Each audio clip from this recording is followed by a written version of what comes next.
Una gara tra scooter, impennate ed evoluzioni, tutto molto rischioso. È successo sabato in via Rettilineo, strada dal nome quanto mai evocativo, a Villa del Conte. La polizia locale della Federazione del Campo San Pierese è intervenuta per bloccare le evoluzioni dei giovani centauri.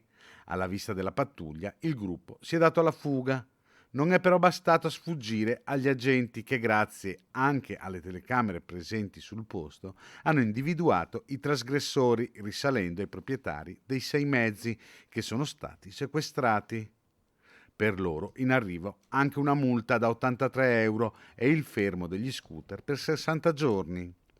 Sempre sabato a Loreggia gli agenti della polizia locale della federazione hanno fermato e multato una minorenne che circolava su un monopattino elettrico senza il caschetto obbligatorio per legge.